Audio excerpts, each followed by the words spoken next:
রাসূল সাল্লাল্লাহু আলাইহি ওয়াসাল্লাম বলেছেন, যখন ঘুমোতে যাবা এই দোয়াটা পড়বা। দোয়াটা দেখেন কত চমৎকার, কিভাবে নিজেকে আল্লাহর কাছে সমর্পণ করবেন, সঁপে দিবেন। দেখেন রাসূল বলেন, তুমি এটা পড়বা, আল্লাহুম্মা ইন্নী আসলামতু ওয়াজহি ইলাইক। আল্লাহ, আমি আমার সত্তাকে আপনার দিকে সমর্পিত করলাম।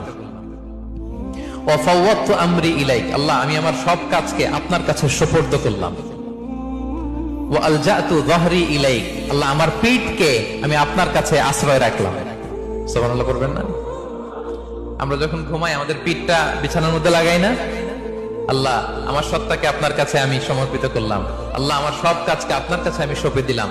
আল্লাহ, আমার পিঠটাকে আপনার কাছে আমি আমানত রাখলাম। লা মালজা ওয়ালা মানজা মিনকা ইল্লা ইলাইক। আল্লাহ, আপনি ছাড়া আশ্রয় দেওয়ার কেউ নাই।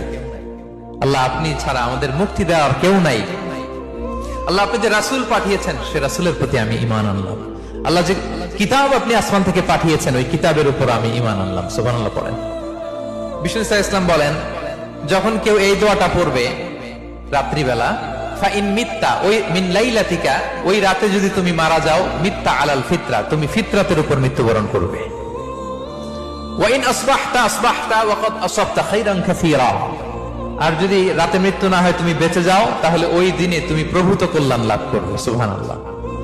তাহলে বলেন, এই দোয়াটা পড়ার দরকার আছে না নাই? এই দোয়াটা যদি কেউ পড়ে, সে মারা গেলে ওই রাতে ফিতরাতের উপর মারা যাবে।